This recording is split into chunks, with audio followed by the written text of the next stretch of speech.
ये कहानी है किशनपुर नाम के गांव की, जहां मंगू नाम का एक किसान रहता था। मंगू के पूर्वजों ने गांव के सेठ धनराज से एक मोटी रकम ब्याज पर ली थी, जो बिना चुकाए ही स्वर्गवासी हो गए और उस पर कर्जे का बोझ आ गया था। मंगू जो कुछ भी कमाता उसका बस 1/3 हिस्सा ही उसके पास बचता, क्योंकि 2/3 हिस्सा तो ब्याज के रूप में सेठ धनराज के आदमी उससे ले जाया करते थे। एक दिन शाम को मंगू अपने घर पर खुशी खुशी लौट रहा था। अरे वाह मंगू, बड़ा खुश लग रहा है। लगता है इस बार अच्छी फसल होगी तेरी। मुझे भी ऐसा ही लगता है मोहन भाई। बड़ी मेहनत से मैं शहर जाकर बीज और खाद लेकर आया था। लगता है सारी मेहनत सफल हो गई। इस बार 2 गुनी फसल होगी। अब मालिक को देने के बाद जो 1/3 हिस्सा मेरे पास बचेगा वो महीने के खर्च के लिए ज्यादा ही पड़ेगा, तो कुछ बचत भी हो जाएगी। मंगू खिलखिलाकर मोहन से बातें कर रहा होता है तो सेठ धनराज चापलूस पेड़ के पीछे छुपकर देख लेते हैं। ओहो, इनकी खुशी तो देखो। मालिक को बताना पड़ेगा कि इस बार मोटी रकम हाथ आने वाली है। इसीलिए तू मालिक का नौकर ही रह गया और मैं उनका खास आदमी हो गया। इस तरह जाकर ये खबर उन्हें देगा तो उन्हें कुछ ज्यादा फर्क नहीं पड़ेगा। खबर देनी ही है तो ऐसी दे कि मंगू अब चालें चलने लगा है। फसल उगाता है 2 गुना और मालिक को आधे का हिसाब देता है। मालिक उस आधे हिस्से में से 2/3 लेकर बैठ जाते हैं और मंगू बचे आधे खेत की फसल को बेचकर उन पैसों को छुपा लेता है। इस तरह बनती हैं खबरें मोटू। अब जब मालिक के पास ये बात जाएगी तो मालिक तिलमिला उठेंगे और आकर मंगू की खटिया खड़ी कर देंगे। अब इतनी बड़ी खबर मैं उन तक लेके जाऊंगा तो मालिक खुश होकर मुझे भी तो इनाम देंगे। मान गए भाई, तू तो बड़ा ही शातिर निकला। बात के मुताबिक मोटू और पतलू जाकर सेठ धनराज को आधी अधूरी मिलावट भरी खबर देते हैं, जिसको सुनते ही सेठ धनराज आग बबूला हो जाता है। अच्छा, तो ये बात है। बड़ा फसल उगाने वाला बना है ना मंगू। जिस तरह से उसके बाप दादाओं को अपना गुलाम बना रखा था, इसे भी गुलाम बनाकर ही छोड़ूंगा। बहुत बड़ा किसान बना है ना। इस बार अगर उसकी ये जमीन भी उससे छीन न ली तो मेरा नाम भी सेठ धनराज नहीं। मेरा बैग उठाओ छोटू मोटू और चलो मंगू के घर। सेठ धनराज छोटू मोटू के साथ मंगू के घर पहुंचते हैं। हर महीने ये 2/3 फसल से तुम्हारा कर्ज चुकने वाला नहीं है। ये तो बस ब्याज की रकम है। मूल कब दोगे? हाँ, कब दोगे? कब दोगे? दे दूंगा मालिक, दे दूंगा। दे दूंगा नहीं, 6 महीने के अंदर अंदर मुझे मेरा सारा पैसा चाहिए। सारा का सारा। नहीं नहीं मालिक, ऐसा ना कहिए। मैं 18 गरीब किसान, जो फसल अभी लगी है उसे काटने में ही 3 महीने लग जाएंगे। उसके बाद फिर 2 महीने तक कोई खेती नहीं हो पाएगी। बचे 1 महीने, उसमें मैं क्या ही जुटा पाऊंगा मालिक। चलो ठीक है, तुझ पे दया किए देता हूँ मैं। सुना है तेरे हाथों में जादू है, तू किसी भी चीज की खेती कर सकता है। इस फसल की कटाई के बाद जब दूसरी बार खेती का मौसम आएगा तो तुझे क्या उगाना है मैं तुझे बताऊंगा। अगर तूने समय रहते खेती करके मुझे दिखा दिया तो ब्याज क्या, तेरा मूल भी माफ। और अगर ऐसा ना हो पाया तो तेरी जमीन भी मेरी, समझा? मेरी। ये कहकर सेठ धनराज वहाँ से चले जाते हैं। बेचारा मंगू अब हर रोज इसी सोच में पड़ा रहता था कि न जाने कैसे सेठ धनराज का कर्ज उतारेगा। अब मंगू के चेहरे से खुशी ही जा चुकी थी। वो रोज वक्त से अपने खेत पर जाता और घर लौटते वक्त एक जंगल में एक पेड़ के नीचे बैठकर उधार चुकाने के तरीकों के बारे में सोचता रहता। दिन पर दिन बीतते जा रहे हैं। मेरे खेत जैसे और 6 जमीन भी हो जाए ना मेरे पास, तो भी इतने कम वक्त में मैं मालिक का कर्ज नहीं चुका पाऊंगा। हे भगवान, कहीं मेरे हाथों से मेरी जमीन न चली जाए। ये सोचकर मंगू फूट फूट कर रोने लग जाता है। उसकी आंखों के आंसू बहते हुए वहीं पास में एक मुरझाए हुए छोटे से पौधे की जड़ों में चले जाते हैं। इसी तरह मंगू रोज उस पेड़ के नीचे आकर रोता और उसकी आंखों से गिरे आंसू एक छोटे से पौधे की जड़ में चले जाया करते, जिस कारण वो मुरझाया हुआ पौधा अब धीरे धीरे हरा होने लगा था। दिन पर दिन बीतते जाते हैं और आखिरकार वो दिन आ ही जाता है। सेठ धनराज मंगू के घर एक बड़ी सी पोटली लेकर पहुंचते हैं। ले मंगू, देख मैं तेरे लिए क्या लाया हूँ। क्या लाया हूँ, क्या लाया हूँ? अब तुम दोनों ने मेरी बात दोहराई तो इन बीजों के साथ तुम दोनों की भी खेती करवा दूंगा। देख मंगू, मैं तेरे लिए बहुत कीमती बीज लेकर आया हूँ। यूं तो इन बीजों को उगाने के लिए 1 हफ्ता ही काफी है, पर चलो मैं तुम्हें 15 दिन देता हूँ। अब तो नहीं कहोगे ना कि मैंने कोई बेईमानी की है। अब ये मत पूछना कि फसल में पानी किस हिसाब से जाएगा। अब अगर ये भी मैं बताऊंगा तो शर्त किस बात की? नहीं। सेठ अपने हाथ से उस पोटली को मंगू को सौंपकर वहाँ से निकलने लग जाते हैं। शर्त पूरी नहीं हुई तो जमीन मेरी। मंगू जैसे ही उस पोटली को खोलता है, उसके होश उड़ जाते हैं।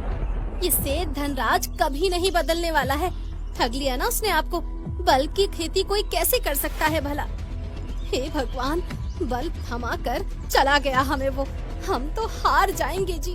कार्य तो असंभव है कविता, पर मुझे अपनी मेहनत और धरती माता पर पूरा भरोसा है। मंगू बिना कुछ सोचे समझे उस पोटली को उठाकर जंगल के रास्ते खेत की ओर जाने लगता है और रास्ते में फिर से उस पेड़ के नीचे बैठकर बल्ब की खेती के उपाय सोचने लगता है कि तभी उसे एक आवाज सुनाई देती है। रो मत मंगू, तुमने तो मुझ में जान फूंकी है। मैं एक जादुई कन्या थी। एक बार जंगल में घूमते वक्त नादानी में मैंने एक ऋषि के तपस्या में बाधा डाल दी थी, जिसके बाद ऋषि ने मुझे एक मुरझाए हुए सूखे पौधे में बदल दिया। मुझ सूखे हुए पौधे को कोई देखने भी नहीं आता था। जब तक किसी के आंसुओं से मेरी जड़ों को सींचा नहीं जाता, तब तक मैं हरी भरी होकर आजाद नहीं हो सकती थी। पर तुम्हारे आंसुओं ने मुझे हरा भरा कर दिया और मैं फिर से आजाद हो गई। तुमने मुझे जीवित किया है, इसीलिए तुम्हारी समस्या का हल भी मैं ही तुम्हें दूंगी। ये लो बल्ब के बीज। इन बीजों को अपने खेत में डालना और बल्ब की खेती हो जाएगी।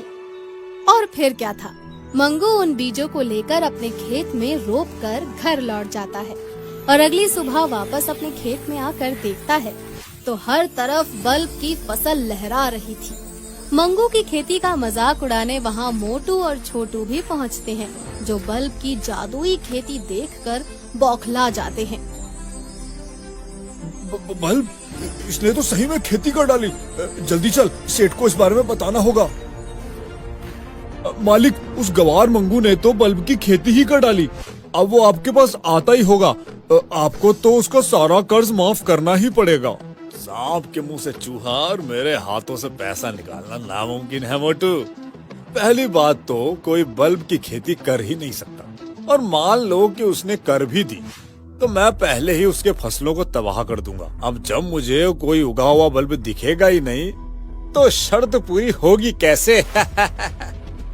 सेठ धनराज अपने आदमियों के साथ मंगू के खेत में पहुंचकर उसके बल्ब की खेती को तहस नहस करने को तैयार हो जाता है।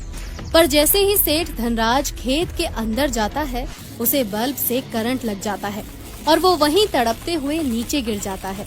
और यही उसके बाकी आदमियों के साथ भी होता है। बचाओ, बचाओ मंगू, मुझे बचाओ। सेठ धनराज की आवाज सुनकर सभी वहां आते हैं। मंगू सेठ धनराज के साथ साथ उसके सभी आदमियों को भी खेत से बाहर निकाल कर लाता है। बुरे के साथ बुरा ही होता है मालिक। आपने हम गरीबों के साथ बड़ा अन्याय किया। देख लिया ना कुदरत का इंसाफ। इस करंट से आपको आग का पैसा बचाने नहीं आया, इस गरीब किसान ने ही आपकी मदद की, वरना आपके तो प्राण पखेरु ही उड़ जाते। मैं मंगू के साथ साथ सभी गांव वालों से माफी मांगना चाहता हूँ, और कागजातों में हेरा फेरी कर मैंने जिन भी किसानों की जमीन हड़पी है, मैं सभी जमीनों को उन किसानों को लौटाने का वचन देता हूँ। बच्चों, हमारे घर की परंपरा है, पूरा परिवार एक साथ रहता है और मैं चाहता हूँ कि मेरे मरने के बाद मेरी ये परंपरा आगे बढ़े। तुम लोगों को मेरी कसम है, अगर कोई भी अलग हुआ शांति मेरे जाने के बाद तुम्हें ही अपनी जॉइंट फैमिली का ख्याल रखना है और मेरे पर पोते निखिल की शादी कर कर उसकी बीवी भी इसी घर में लाना है और इस एक कमरे के ससुराल में उसे रहना, खाना, सोना, नहाना सब सीखना है। अजी, आप ऐसा क्यों बोलते हैं?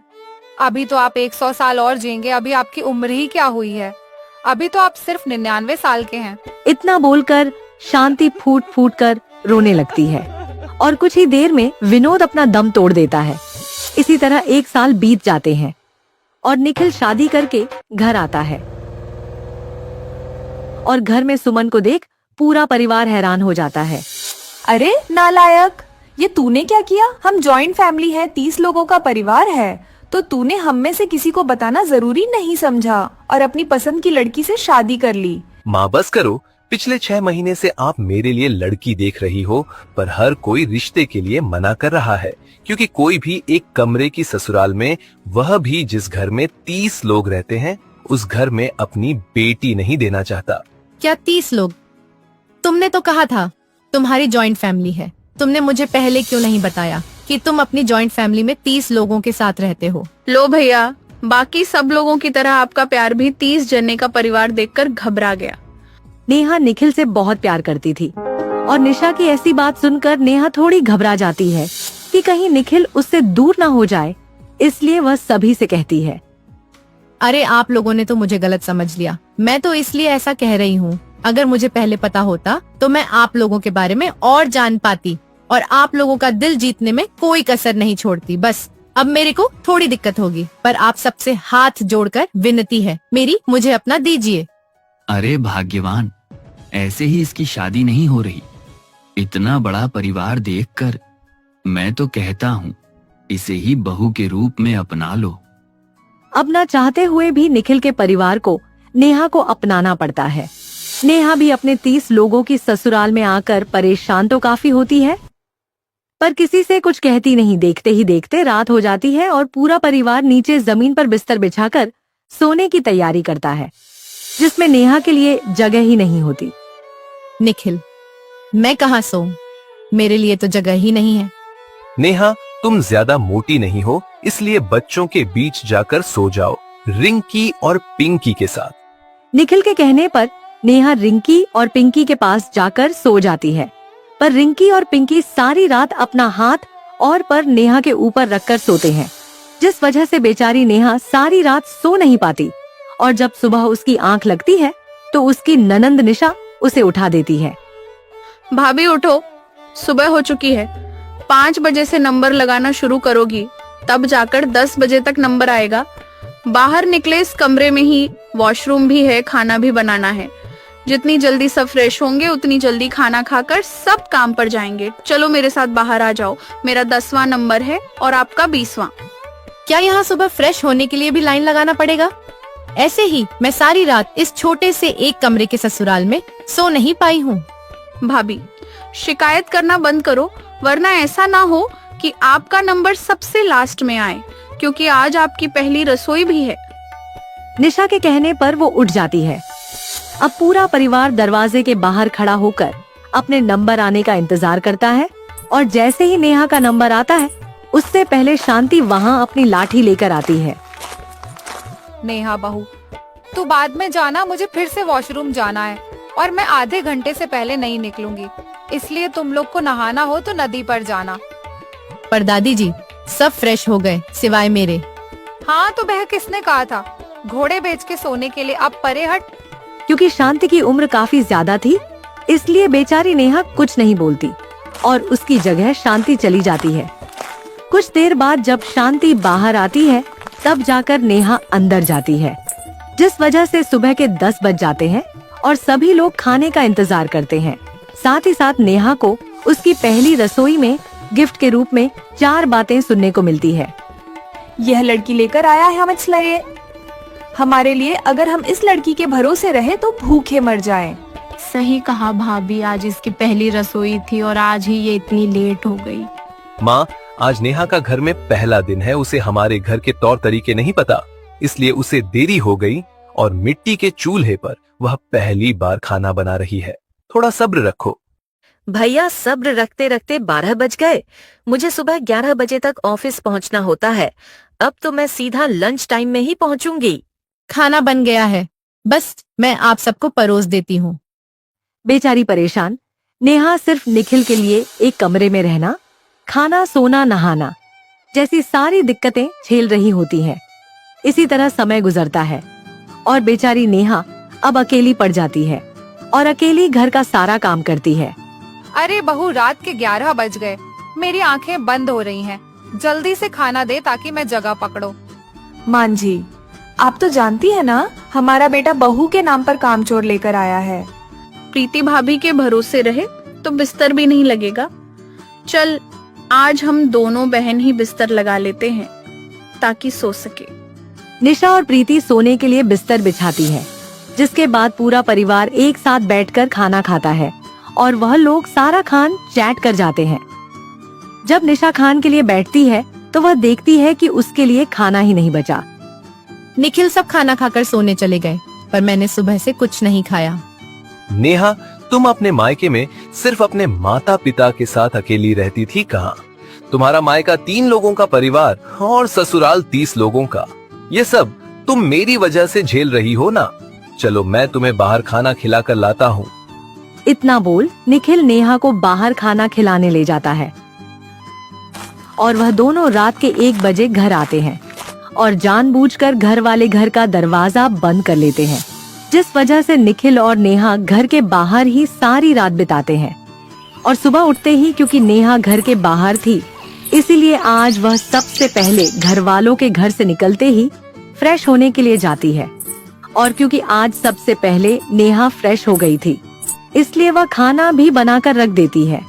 पर इतना सब कुछ करने के बाद भी बेचारी नेहा को अपने ससुराल वालों के ताने ही सुनने को मिलते हैं।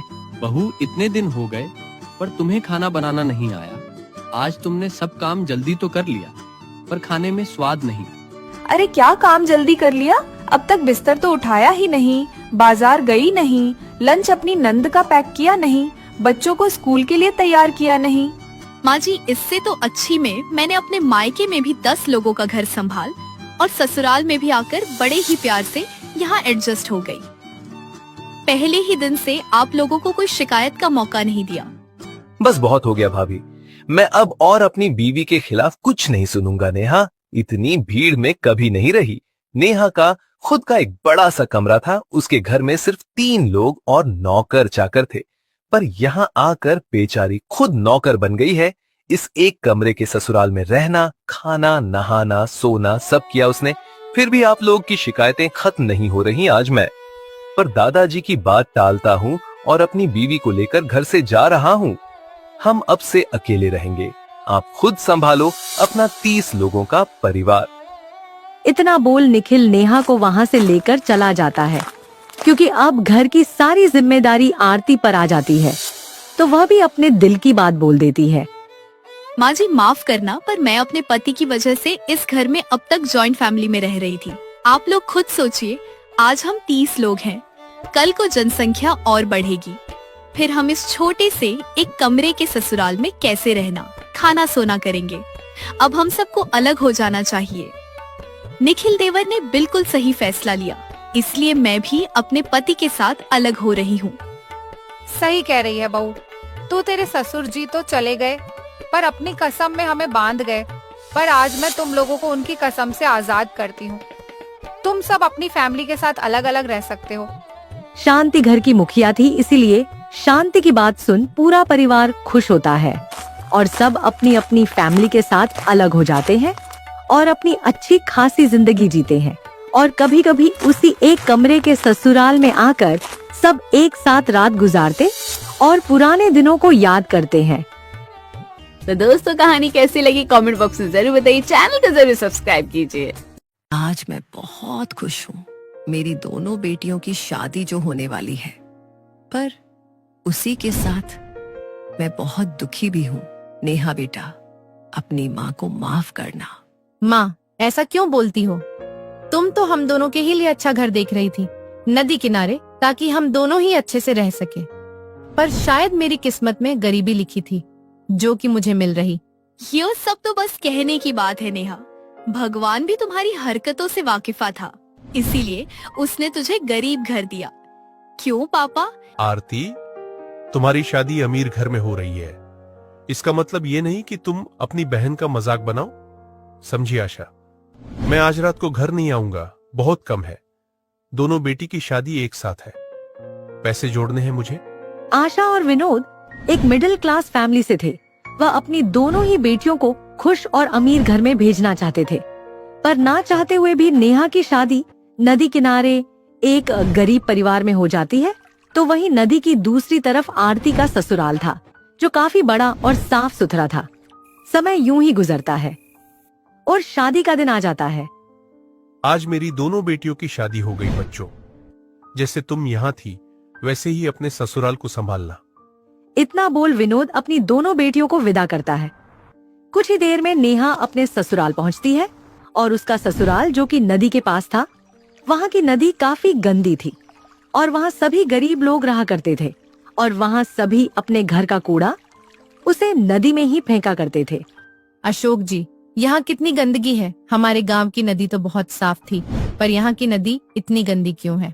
क्या बताऊं नेहा, यहाँ न तो पानी का निकास है और ना ही कूड़े का। बस यही वजह है कि लोग नदी के पास खाली जगह देखकर कूड़ा फेंक जाते हैं।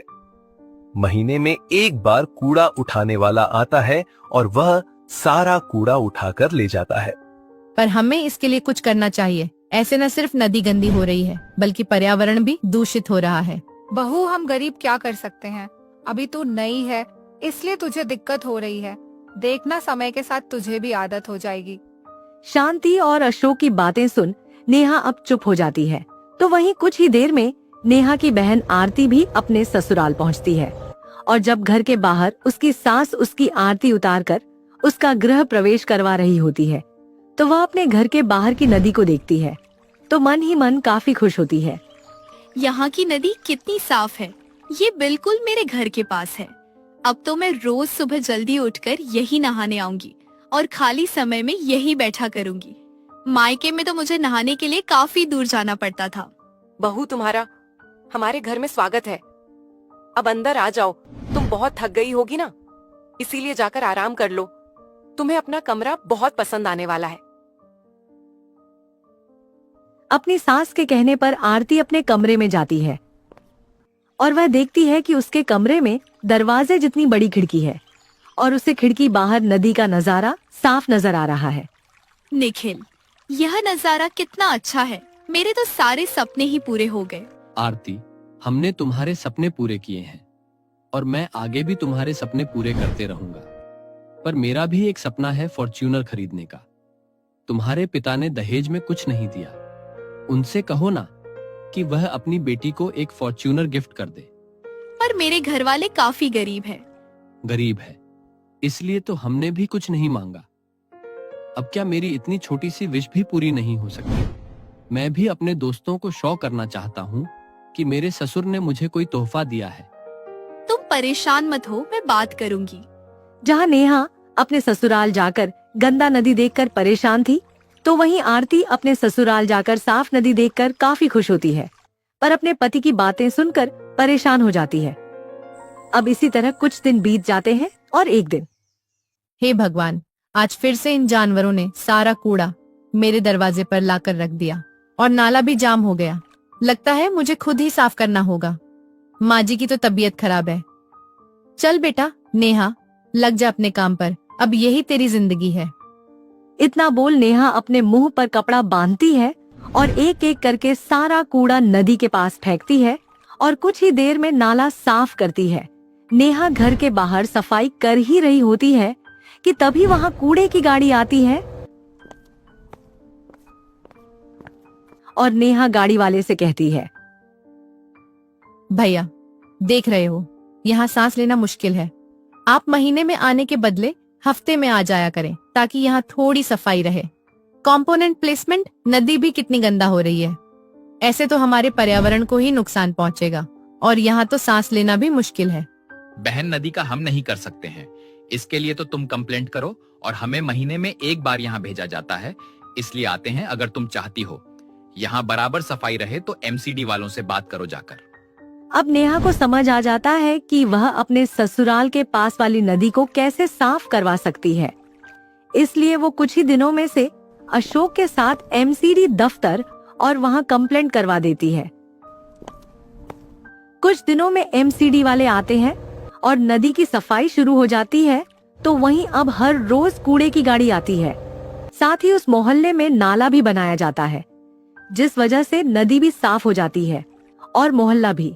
बहू, हम गरीबों ने कभी नहीं सोचा था कि तुम्हारे आने के बाद हमें साफ सफाई देखने को मिलेगी।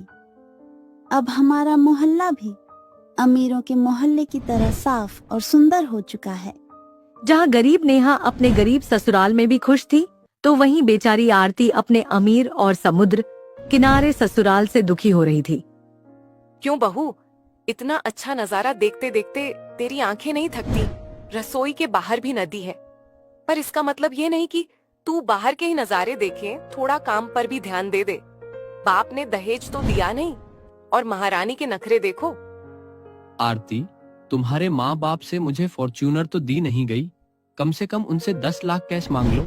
1 महीने का समय दे रहा हूँ, अगर मुझे दहेज की रकम नहीं मिली तो मैं तुम्हें छोड़ दूंगा। निखिल, बात को समझो। अपना घर गिरवी रखकर मेरे माता पिता ने हम दोनों बहन की शादी की थी।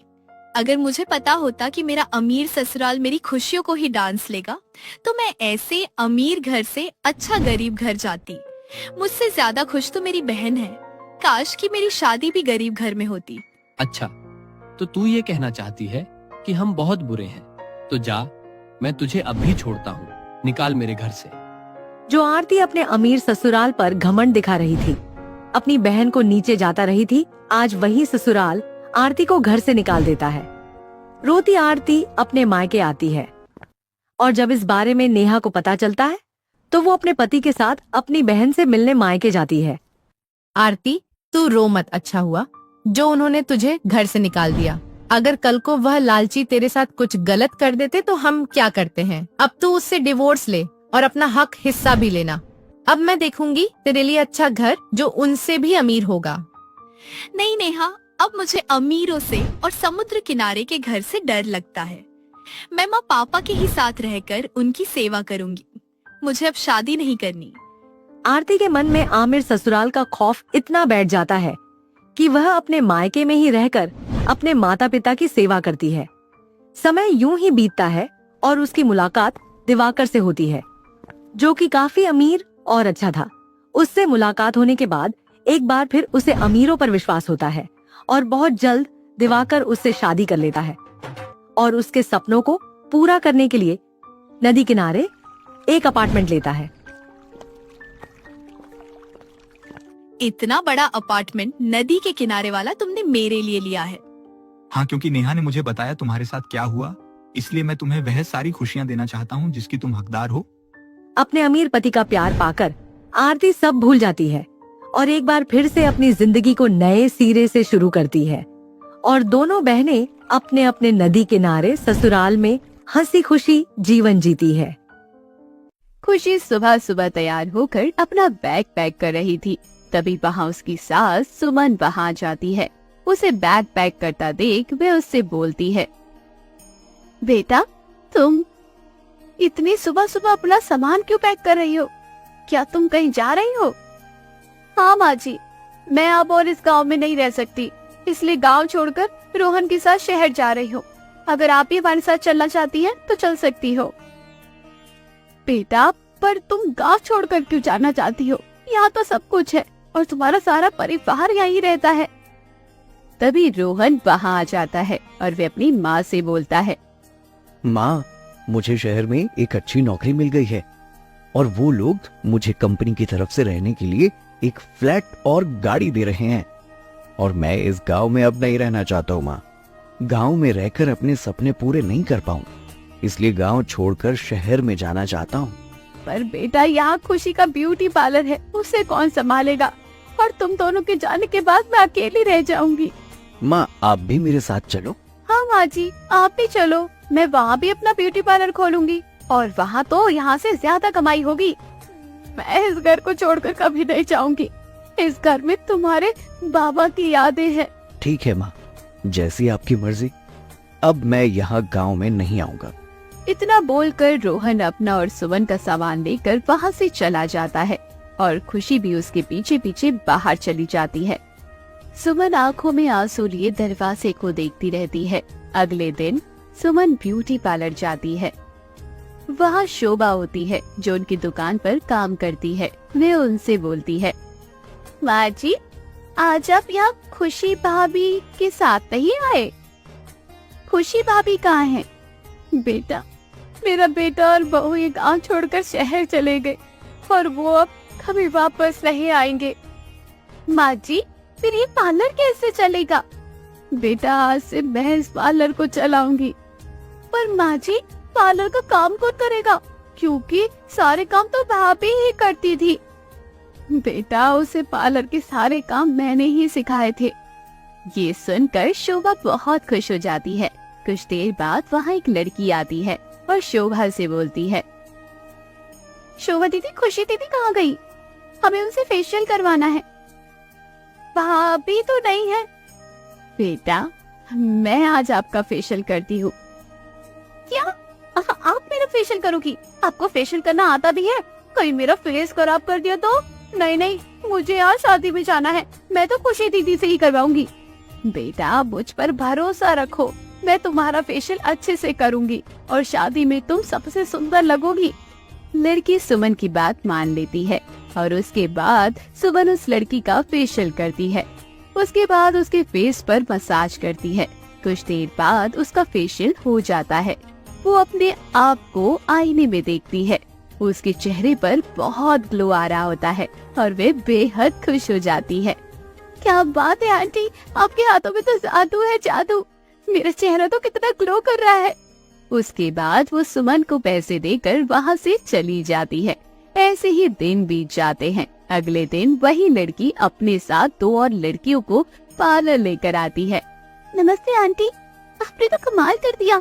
कल सब शादी में मुझसे मेरे ग्लो का राज पूछ रहे थे, ये तो मेरे पीछे ही पड़ गई, इसलिए आज मैं इन दोनों को आपके पास ले आई। आप इन दोनों का भी फेशियल कर दो ना।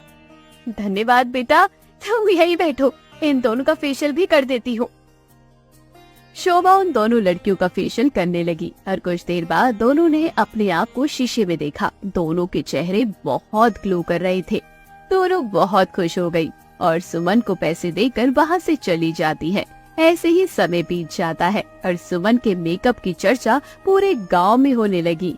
जब ये बात सरपंच की बेटी कोमल को पता चलती है तो वह बहुत ज्यादा गुस्सा होती है और अपने पिता से बोलती है, बाबा, मेरे ब्यूटी पार्लर में कोई नहीं आता और उस बुढ़िया के पार्लर के चर्चे पूरे गांव-गांव में हैं।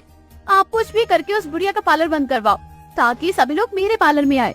बच्चे, इतना जल्दी क्या है, थोड़ा सब्र रखो, मैं सब ठीक कर दूंगा।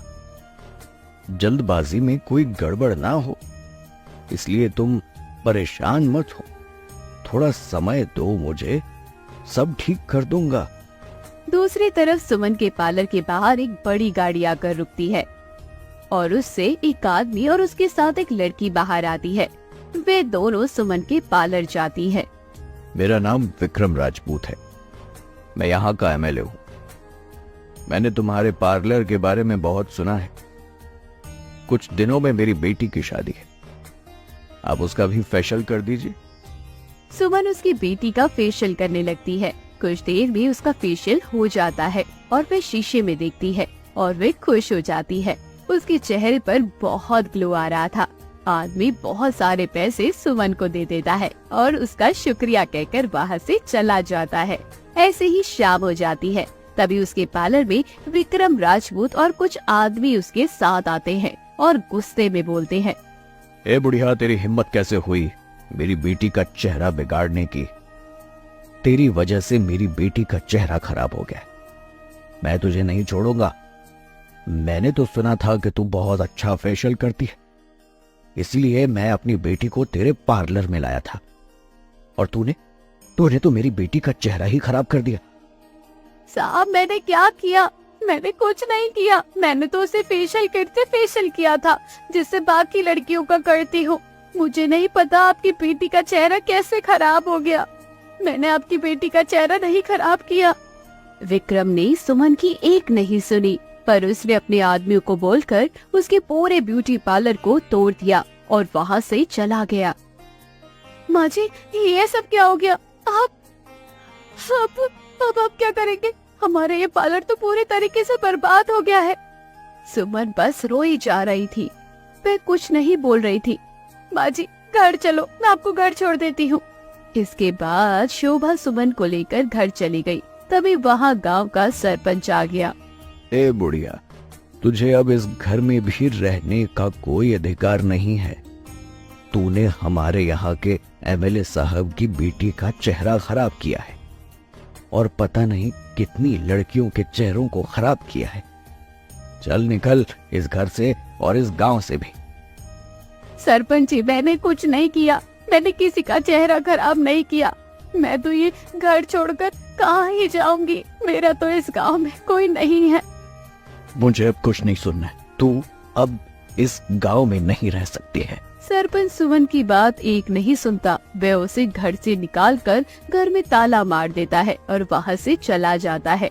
शोभा सुमन को लेकर वहाँ से चली जाती है। कुछ देर बाद सरपंच घर पहुँचता है। कोमल खुशी से अपने पिता के गले लग जाती है। Thank you thank you thank you thank you so much पापा। अब कल से मेरा ब्यूटी पार्लर अच्छे से चलेगा, सभी लोग मेरे ब्यूटी पार्लर में आएंगे। और आपने तो बहुत ही चालाकी से उस बुढ़िया की फेशियल किट बदल दी थी, जिसके कारण उस लड़की का चेहरा खराब हो गया और उसका पार्लर भी बंद हो गया। दूसरी तरफ शोभा सुमन को अपने घर लेकर चली गई। वहाँ शोभा ने सुमन को खाना खिलाया और उसे कमरे में सुला दिया। कुछ देर बाद सुमन की आँख खुली। वो शोभा के घर से बाहर चली गई। रात में सुमन रोते हुए चली जा रही थी। कुछ देर बाद में सुमन गांव में पास वाले जंगल में चली गई और वहाँ एक पेड़ के पास बैठकर रोने लगी। तभी उसे एक प्यारी सी आवाज सुनाई दी। माँ जी, आप और कितना रोएंगी? मैं बहुत देर से आपके चुप होने का इंतजार कर रही हूँ। सुमन इधर उधर देखने लगती है। जब उसे कोई नहीं दिखा तो वह डर जाती है और वो जल्दी खड़ी हो जाती है। डरो मत, मैं तुम्हें कुछ नहीं करूँगी। कौन हो तुम और मुझे दिखाई क्यों नहीं दे रही हो? मैं तुम्हारे सामने हूँ। सुमन पेड़ को ध्यान से देखने लगती है। वो आवाज पेड़ से आ रही थी। तभी उसका मुंह दिखाई देने लगता है। सुमन, मैं एक जादुई पेड़ हूँ और मुझे तुम्हारे बारे में सब कुछ पता है। तुम्हारी कोई गलती नहीं है, सारी गलती वो सरपंच और उसके बेटी की है। वो तुम्हारी तरक्की को देखकर चलते थे, उन्होंने ही तुम्हारी फेशियल किट बदली है और तुम्हें उस गांव से निकाल दिए हैं और उनका ब्यूटी पार्लर ताकि चलने लगे। पर मैंने तो कभी भी किसी का बुरा नहीं किया, फिर मेरे साथ अब क्यों हो रहा है? पहले मेरा बेटा और बहू मुझे छोड़कर चले गए, उसके बाद मुझसे मेरा पार्लर छीन लिया और अब तुम मेरा घर भी। अब मैं कहाँ जाऊँ? तुम परेशान मत हो, अब तुम्हारे साथ कुछ गलत नहीं होगा। बुरा अब उनके साथ होगा जिन्होंने तुम्हारे साथ बुरा किया है। पर अब मैं कहाँ जाऊंगी? मेरे पास रहने के लिए कोई जगह नहीं है। तुम इस जंगल से बाहर जाओ, तुम्हें वहाँ तुम्हारा घर मिल जाएगा और वहीं बगल में एक ब्यूटी पार्लर भी है जो तुम्हारे नाम से अब तुम्हें उसे अच्छे से संभालना है। सुमन ये बात सुनकर बहुत खुश हो जाती है और उसका धन्यवाद करती है और वहाँ से चली जाती है। वो जंगल से बाहर आती है। उसे एक बड़ा सा घर दिखाई देता है। उसी के बगल में सुमन ब्यूटी पार्लर नाम से एक पार्लर दिखाई देता है। वो ये देखकर बहुत खुश हो जाती है। अगले दिन सुमन अपने ब्यूटी पार्लर में जाती है और फोन करके शोभा को बुला लेती है। उस रात वे सारी बात उसको बताती है। ये सुनकर शोभा बहुत खुश होती है। उसके बाद वो दोनों मिलकर पार्लर चलाने लगते हैं। तभी वहाँ एक बूढ़ी औरत आती है। बहन, आपको क्या करवाना है? मुझे फेस मसाज करवाना है। सुमन उसका क्रीम से मसाज करने लगती है। मसाज करने के बाद जब वो औरत अपने आप को शीशे में देखती है तो वह हैरान हो जाती है कि अब वो बूढ़ी नहीं दिखती है। ये तो चमत्कार हो गया, मैं तो जवान हो गई। ये तुमने कैसे किया? मुझे नहीं पता ये कैसे हुआ, मैंने तो बस आपके चेहरे पर मसाज किया था। वो औरत बहुत खुश हो जाती है और उसे ढेर सारे पैसे देकर वहाँ से चली जाती है। यह देखकर सुमन खुद से बोलती है, ये जरूर जादुई मसाज क्रीम है। इससे तो बहुत सी ऐसी लड़कियों की मदद मैं कर सकती हूँ जिन्हें उनके रंग की वजह से लोगों की बातें सुनने को मिलती है। सुमन इतना सोचकर शोभा से बोलती है, तुम पार्लर का ऐड अखबार में दे दो ताकि हम लड़कियों की मदद कर सके। शोभा सुमन की बात समझ गई और उसने अखबार में ऐड डाल दी। अगले दिन सुमन के पार्लर के आगे बहुत लड़कियां खड़ी थी। सुमन ने सभी को मसाज दी। सब बहुत खुश हो गई। ये बात पूरे गांव में फैल गई। कुछ देर बाद वहाँ विक्रम राजपूत अपनी बेटी को लेकर आया और उनसे माफी मांगने लगा और अपनी बेटी का मसाज करने के लिए बोला। सुमन ने उसकी बेटी का मसाज किया। उसकी बेटी पहले से और भी ज्यादा सुंदर हो गई। उसके बाद दोनों ने उसका धन्यवाद किया और वहाँ से चले गए। ये सब जानकर सरपंच और उसकी बेटी को बहुत गुस्सा आया। ऐसे ही पूरा दिन बीत गया। रात होते ही सरपंच और उसकी बेटी उस पार्लर में घुस गए और उस मसाज क्रीम को चुरा कर घर ले आए और घर आकर वो क्रीम अपने चेहरे पर मसाज करने लगी। उसका चेहरा पहले से और खराब हो गया और वे रोने लगी। उसे देखकर सरपंच डर गया। वो अगली सुबह अपनी बेटी को लेकर सुमन के पार्लर चला गया और उससे बोला, सुमन, मुझे माफ कर दो। मैंने ही तुम्हारी फेशियल किट बदली थी, जिसके कारण तुम्हारा पार्लर बंद हुआ, और इस बार भी तुम्हारी क्रीम को चुरा लिया था और मेरी बेटी ने उसे लगा लिया, जिसकी वजह से उसका चेहरा बहुत खराब हो गया। तुम मेरी बेटी को ठीक कर दो, मैं तुम्हारे आगे हाथ जोड़ता हूँ। सुमन बिना कुछ बोले उस बेटी का फेशियल मसाज करने लगती है। ये देखकर सरपंच को अपने किए पर बहुत पछतावा होता है। कुछ देर बाद कोमल का चेहरा पहले जैसा हो जाता है।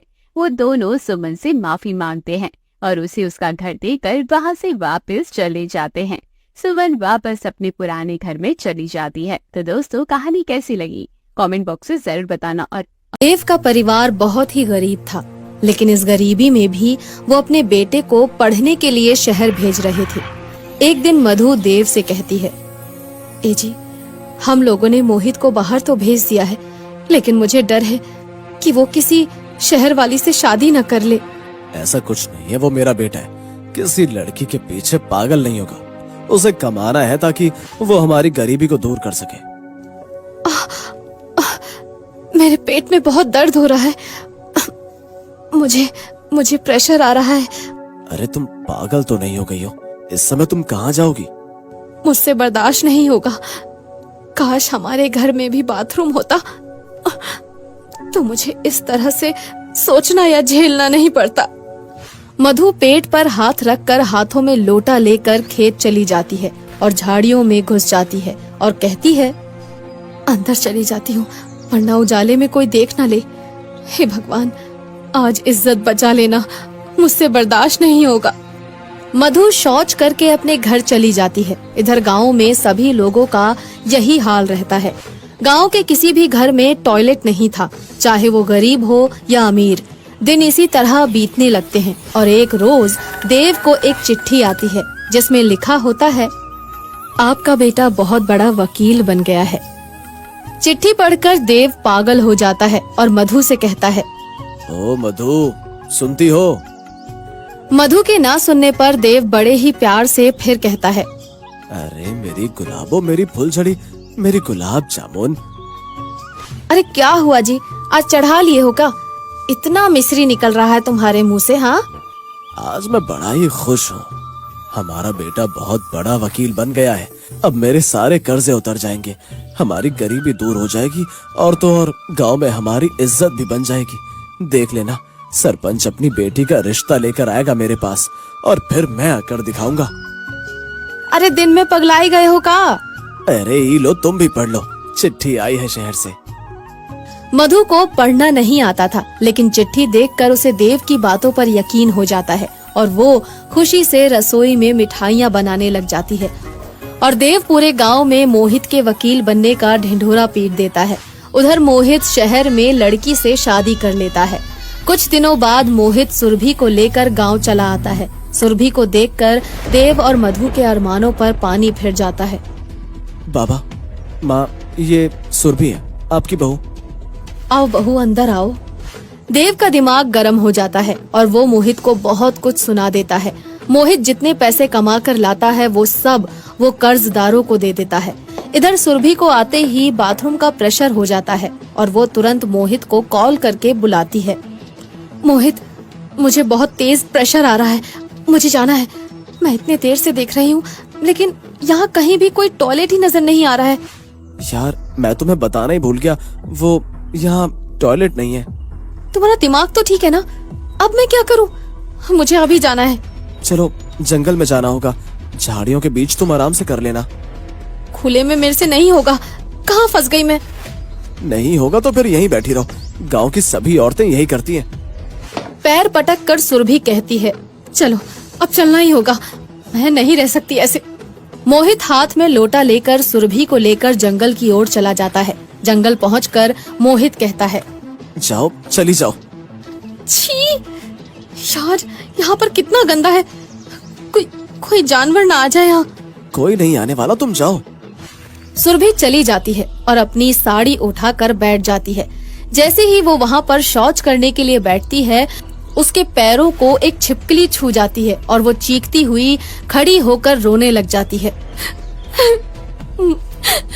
मुझे पता होता तुम मुझे इस तरह गांव ले आओगे तो मैं कभी तुमसे शादी नहीं करती।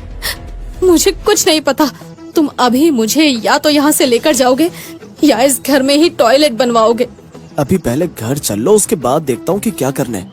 मुझे कुछ नहीं पता, मुझे इस घर में टॉयलेट चाहिए, वरना मैं खाना पीना सब छोड़ दूंगी। गजब करती हो तुम यार। अभी मेरे पास जहर खाने के पैसे नहीं है, सारे पैसे मैंने कर्ज उतारने में दे दिए हैं और इतने दिनों के बाद घर आया हूँ, इस तरह से वापस नहीं जा सकता हूँ। ऊपर से बिना बताए शादी करने के कारण बाबा ऐसे ही मुझसे दुखी हैं। इस गांव में किसी के घर में टॉयलेट नहीं है तो बाबा कभी इस घर में टॉयलेट बनने नहीं देंगे। ये सब तुम मुझे मत समझाओ। तुम चाहते हो मैं गरीब की तरह रहूं? ठीक है, मैं रह लूंगी, लेकिन तुम किसी भी तरह टॉयलेट का जुगाड़ करोगे। मोहित के दिमाग में यही सब कुछ चलने लग जाता है कि वो अब क्या करे। फिर अपने दिमाग को शांत करने के लिए वो YouTube देखता है। उसमें वो देखता है कि एक आदमी लिफ्ट को टॉयलेट बनाकर इस्तेमाल कर रहा है। ये अच्छा आइडिया है, हम गरीबों के लिए लिफ्ट शौचालय सही रहेगा। अब मुझे किसी भी तरह एक इस्तेमाल लिफ्ट का जुगाड़ करना पड़ेगा जिसमें पैसे भी नहीं लगेंगे और किसी को कुछ पता भी नहीं चलेगा। अगले दिन मोहित सुबह उठने के साथ गांव के चक्कर लगाने लग जाता है और सबसे पता करता है कि यहाँ कोई ऐसी बिल्डिंग है या नहीं जिसमें लिफ्ट लगी हो। लेकिन मोहित को गांव में ऐसी कोई बिल्डिंग नहीं मिलती। दूर दूर तक लिफ्ट का नामो निशान नहीं है, क्या करूं यार? अगर कुछ नहीं किया तो सुरभि मुझे खा जाएगी। फिर मोहित की नजर गांव के बाहर खड़े एक ट्रक पर पड़ती है जिसमें वो देखता है कि एक टूटी हुई लिफ्ट पड़ी है। मेरा काम बन गया। ओ ट्रक वाले भैया, ये क्या है? क्या मुझे ये दे सकते हो आप? हाँ ले लो, ऐसे भी है, मेरे लिए कचरा ही है, मुझे तो फेंकना ही है। मोहित लिफ्ट को लेकर अपने घर चला जाता है और उसे अपने छत पर खड़ा कर देता है और चुपचाप लिफ्ट के अंदर एक कमोड लगा देता है। अपने घर पर लिफ्ट देखकर देव कहता है, ये क्या उठा ले आए तुम? बाबा ये लिफ्ट है, मैं सोच रहा हूँ कि इस घर में लिफ्ट लगवा दूं ताकि आपको और माँ को कोई परेशानी ना हो। अभी तो मेरे पास पैसे नहीं है, जब मैं दोबारा पैसे कमा कर आऊंगा तब लगवा दूंगा। आज मुझे मेरे बेटे पर गर्व हो रहा है। इधर मोहित सुरभि की आंखों में पट्टी बांधकर छत पर ले आता है और उसे लिफ्ट के पास ले जाकर उसकी पट्टी खोल देता है। ये क्या मोहित, जिस घर में शौचालय ना हो उस घर में ये लिफ्ट क्या करेगा? अरे पगली, पहले इसे खोलकर तो देखो। सुरभि गेट खोलती है और उसमें कमोड देखकर मोहित के गले लग जाती है। थैंक यू मोहित, अब मुझे इन लोगों के साथ सुबह सुबह जंगल नहीं जाना पड़ेगा। अब सुरभि को जब मन करता है वो शौच चली जाती है बिना किसी डर के। इसी तरह दिन बीतने लगते हैं और एक दिन मधु छत पर जाती है और उसे बहुत बदबू आने लग जाती है। पता नहीं इस लिफ्ट में से इतनी बदबू क्यों आ रही है। मधु लिफ्ट खोलती है तो देखती है उसमें कमोड लगा है। मधु के होश उड़ जाते हैं और वो आवाज लगाकर पूरे घर को इकट्ठा कर लेती है। सभी छत पर आ जाते हैं। ये क्या है? अरे घर में शौच बना रखा है तुम लोगों ने। अरे इतनी बदबू आ रही है इसमें से। मोहित, हम इतनी गरीबी में रह रहे हैं लेकिन कभी ऐसा काम नहीं किया कि इस घर में शौच बने। अच्छा तो तुमने ये सब के लिए ही लिफ्ट लाया था। बची कुछ इज्जत भी दे दो तुम हमारी। माँ, शौच आज की जरूरत है, आपको अपनी सोच बदलनी होगी। सुरभि, तुम्हें समझ नहीं है कि अगर तुम्हें घर पर ही सारी सुविधा मिले तो तुम उसका गलत फायदा ना उठाओ। पानी तो तुम्हें मारना चाहिए ना। मधु झुंझलाकर वहाँ से चली जाती है और वो फिसलकर गिर जाती है। मोहित और देव उसे उठाकर कमरे में ले जाते हैं। उन्हें पता चलता है कि मधु के पैरों में मोच आ गई है। माँ, इस मोच के साथ तुम बाहर शौच कैसे जाओगी? हाँ, मैं तो चल ही नहीं सकती हूँ। अब क्या करेंगे? कुछ नहीं होगा माँ जी, आपको हमारे पास लिफ्ट शौचालय जो है वहाँ जाना होगा। आप आराम से उसमें शौच कर सकती हैं। मोहित अगले दिन लिफ्ट शौचालय को छत से घर में ले आता है और अब सब उसी शौच का इस्तेमाल करने लग जाते हैं। मोहित के घर में लिफ्ट शौचालय देखकर गांव के सभी लोग अपने अपने घरों में लिफ्ट शौचालय लगवाना शुरू कर देते हैं और इसी तरह खराब लिफ्ट का इस्तेमाल सही काम में होने लग जाता है। एक बार की बात है, बेलापुर गांव में अकरम नाम के आदमी की चारे की दुकान थी, जहां गांव के सभी लोग अपने जानवरों के लिए चारा लेने आया करते थे। अकरम बहुत ही मेहनती और एक ईमानदार आदमी था। फिर एक दिन सलीम उसकी दुकान पर आया, जो गांव का ही एक बड़ा जमींदार था। अस्सलाम वालेकुम अकरम, कैसे हो? वालेकुम अस्सलाम सलीम भाई, सब अल्लाह की मेहरबानी है। बताइए कैसे आना हुआ? भैंसों के लिए चारा चाहिए, तो बस वही लेने आया हूँ। जी अच्छा, बस अभी तोल देता हूँ। आज ना हर बार से थोड़ा ज्यादा ही करना। वो क्या है कि मैंने एक नई बकरी खरीद ली है। वाह, फिर तो मुबारक हो सलीम भाई। इतना कहकर अकरम चारा तोलने लगता है। सलीम के पास जमीन होने के साथ साथ कई जानवर भी थे, जिनमें कई गाय, भैंसे और अब एक बकरी भी थी। जानवरों की देखभाल के लिए नौकर भी थे, लेकिन सलीम उन सभी जानवरों के दूध से होने वाले मुनाफे और उन पर होने वाले खर्च का पूरा हिसाब किताब खुद ही रखता था। सलीम ने अकरम की दुकान से चारा खरीदा और फिर उसके एक नौकर ने चारा उठा लिया। फिर सलीम के वहाँ से जाने के बाद अकरम भी दुकान बंद करके अपने घर पहुँचा। अरे सुनती हो बेगम, कहाँ गई? जी आई, अस्सलाम वालेकुम। वालेकुम अस्सलाम। और बताओ कैसा रहा आज का दिन? जी मेरे दिन में क्या खास होना है, जैसा रोज होता है वैसा ही था। आप अपना बताइए। बेहतर था, काम काफी था, पर आज सारा चारा खत्म हो गया। तो इसका मतलब आज आप मुनिया के लिए कुछ नहीं लाए? नहीं, आज मैं तुम्हारी मुनिया के लिए कुछ नहीं ला पाया, क्योंकि सलीम भाई ने एक और नई बकरी खरीद ली, तो वही ले गए बचा हुआ सारा चारा। अकरम की बात सुनकर उसकी बीवी नाजिया कुछ उदास हो जाती है। असल में अकरम और नाजिया की कोई औलाद नहीं थी। नाजिया अपने पड़ोसी के बकरे और बकरियों को खूब लाड़ करती थी। उसी पड़ोसी के पास एक बकरी थी मुनिया, जिसे नाजिया हर रोज अपनी तरफ से बड़े ही प्यार से चारा खिलाया करती थी। मुनिया से नाजिया को बड़ा लगाव था। अकरम की माली हालत ऐसी नहीं थी कि वो एक जानवर का पूरा खर्च उठा सके, इसीलिए नाजिया खुद का एक जानवर नहीं पाल सकती थी। ऐसे में मुनिया ही थी जिस पर नाजिया अपनी सारी ममता लुटा रही थी। नाजिया परेशान मत हो, अल्लाह ने चाहा तो एक दिन हमारे घर भी खुशियाँ आएंगी। मुझे झूठी दिलासा मत दीजिए, ये सच है कि हमें कभी कोई औलाद नहीं हो सकी। मेरा दिल बहलाने के लिए घर में कोई जानवर भी नहीं है, तो मुनिया ही तो है जो मेरा दिल लगा कर रखती है, लेकिन अब उसके लिए चारा नहीं है मेरे पास। आप ही बताइए अब क्या मुँह लेकर जाऊँ मैं उसके पास? मैं समझ सकता हूँ नाजू, मैं कोशिश कर रहा हूँ। मैं जल्दी ही तुम्हारे लिए एक जानवर का इंतजाम कर दूंगा। बस तुम ये बताओ कि तुम्हें क्या चाहिए? घोड़ा, हाथी, ऊंट, कुत्ता या शेर ही ले आऊं क्या? आप तो बस मुनिया जैसी एक बकरी ले आओ, वही बहुत है मेरे लिए। अकरम ने नाजिया से वादा तो कर दिया, पर इस वादे को पूरा कर पाना फिलहाल उसके बस में नहीं था। ऐसे ही कई दिन गुजर गए। फिर एक दिन सलीम अकरम की दुकान में फिर से आया। इस बार वो कुछ गुस्से में लग रहा था और परेशान भी। ये देखकर अकरम ने उससे कहा, भाईजान क्या बात है, आज मिजाज कुछ ठीक नहीं लग रहा? बस क्या बताऊं अकरम, बड़ा घाटे का सौदा कर लिया, जिस पर पछता रहा हूं। अब मैंने जो नई बकरी खरीदी थी ना, वो कमबख्त किसी काम की नहीं। दुनिया भर का चारा खा जाती है, ऊपर से दूध भी नहीं देती, और तो और खसमानू खानी मेरे सारे नौकरों को मार मार कर लहूलुहान कर देती है। सो अलग, मैं तो परेशान हो गया हूँ उससे। अरे भाईजान, फिर तो आप भी बच कर ही रहना, बड़ी शैतान मालूम होती है ये बकरी। तुम्हें हंसी आ रही है? वहाँ मेरे नौकरों का बुरा हाल है, सारा दिन उसके पीछे पीछे दौड़ते ही रहते हैं, बेचारे कहीं के। तो आप लोग उसे बांध कर क्यों नहीं रखते? असली आफत तो उसे बांधने में ही है। रस्सियां चबा जाती है और बस 2 दिन लगते हैं उसे रस्सी तोड़ने में और भागने में। सलीम की बात सुनकर अकरम और भी हंसने लगता है। ये देखकर सलीम को गुस्सा आ जाता है। वो अकरम के हाथों से घास की गड्डी को लेकर जमीन पर फेंक देता है। ये देखकर अकरम शांत हो जाता है और सलीम से कहता है, भाईजान माफ करना, आप परेशान मत होइए, बताइए अगर मैं कुछ मदद कर सकूं तो। हाँ वही तो मुसीबत है, छोड़ो फिर। ऐसा करता हूँ, नौकरों से बोल के उसे जंगल में ही छुड़वा देता हूँ, फिर वो जाने और उसका काम जाने। रुकिए भाईजान, ऐसा कीजिए, मुझे ही दे दीजिए वो बकरी, मेरी बीवी उसे पाल लेगी। अरे वाह, ये तो बहुत बढ़िया रहेगा। ठीक है फिर मैं आज ही उसे तुम्हारे पास छुड़वा देता हूँ। अच्छा भाईजान, पैसे कितने देने होंगे आपको?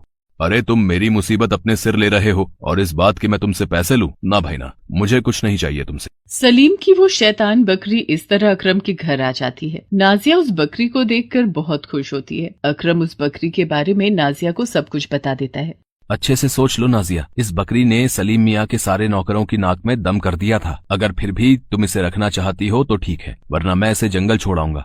नहीं, मैं इसका ख्याल रखूंगी। सलीम मियाँ के सारे नौकर जरूर आलसी होंगे एक नंबर के। देखिए न कितनी प्यारी है, बेचारी दूध नहीं दे सकती, इसलिए सलीम मियाँ को इससे छुटकारा चाहिए। लेकिन मैं ऐसी नहीं हूँ, ये मेरे साथ ही रहेगी अब से, और इसका नाम होगा धनिया। और हाँ, आपका इसके लिए कभी चारा कम नहीं पड़ना चाहिए, इस बात का आपको ख्याल रखना होगा, ठीक है? अकरम नाजिया की बात पर मुस्कुरा दिया। नाजिया खुश थी और वो धनिया भी, क्योंकि सलीम के यहाँ तो हर रोज उसकी शैतानियों के लिए उसे मार खानी पड़ती थी, लेकिन नाजिया उसे बिल्कुल अपने बच्चे की तरह पाल रही थी। धनिया ने नाजिया को भी बहुत परेशान किया, लेकिन फिर भी उसने कभी भी बकरी को ना तो बांधा और ना ही बुरा भला कहा। धीरे धीरे धनिया भी सुधरने लगी और नाजिया की बात मानने लगी। फिर एक दिन, सुनते हो जी, यहाँ जरा देखिए धनिया को क्या हुआ, आज सुबह से ही चिल्ला रही है, मुझे तो कुछ समझ नहीं आ रहा। तुम परेशान मत हो, सारा दिन इधर उधर फिरती रहती है, कहीं कुछ उल्टा सीधा खा लिया होगा इसने। पता नहीं जी, लेकिन मैं देख रही हूँ आजकल ये बड़ी शांत सी रहने लगी है। मैं तो कहती हूँ आप जाकर डॉक्टर को बुला लाओ। पर नाजिया, डॉक्टर आएगा तो पैसे भी लेगा ना, और फिर फालतू में दवाइयों का भी खर्च होगा। कैसी बातें कर रहे हैं आप? अगर आपका अपना बच्चा ऐसी हालत में होता तब भी क्या आप ऐसा ही सोचते?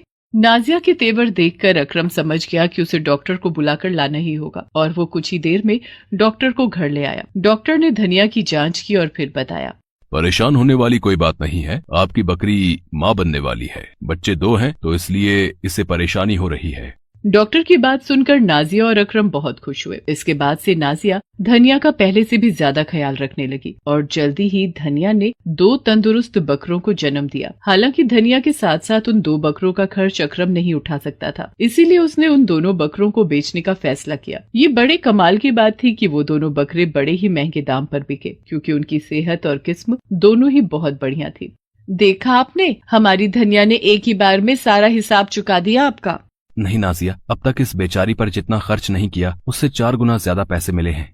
ये कहकर अकरम ने धनिया को गले से लगा लिया। इसके बाद धनिया हर साल ठीक वैसे ही 2 बकरों को जन्म देने लगी। ऐसा होने पर अब वो बढ़िया दूध भी देने लगी। नाजिया धनिया को बहुत ही प्यार से रखती थी और उसे कोई कमी नहीं होने देती थी। पूरे गांव में धनिया का चर्चा था, यहाँ तक कि लोग उसे जादुई बकरी तक कहने लगे। अकरम हर बार उन बकरों को बहुत ही अच्छे दामों पर बेच देता, जिससे उसकी माली हालत पहले से बहुत बेहतर होने लगी। फिर एक दिन, अस्सलाम वालेकुम अकरम मियाँ, क्या बात है, आपके तो दिन ही बदल गए हैं। जी, वो बस अल्लाह का करम है।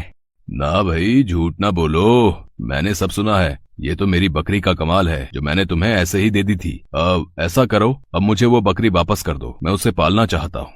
अल्लाह का खौफ करो सलीम मियाँ, धनिया दूध नहीं दे सकती थी इसलिए वो आप पर बोझ थी। ये बात क्या हम नहीं जानते? आप तो उसे जंगल में छुड़वाने वाले थे। साफ साफ सुन लीजिए आप, धनिया की कीमत के जो पैसे ले जाने हैं वो शौक से ले जाइए, लेकिन धनिया को यहाँ से ले जाने के बारे में ख्वाब में भी मत सोचना आप। नाजिया शांत रहो, मैं बात करता हूँ, तुम अंदर जाओ। नहीं जी, धनिया आप दोनों के लिए सिर्फ एक बकरी होगी, पर मेरे लिए वो मेरी औलाद है और उससे जुड़ा हर फैसला मेरे हिसाब से ही होगा। इसके बाद अकरम ने नाजिया से कुछ नहीं कहा। सलीम को भी समझ आ गया था कि जो वो सोच कर आया था वो होने वाला नहीं था। अब वो पछताने के सिवाय और कुछ नहीं कर सकता था। वो अकरम के घर से खाली हाथ लौट गया और नाजिया वापस धनिया के पास जाकर उसे सहलाने लगी।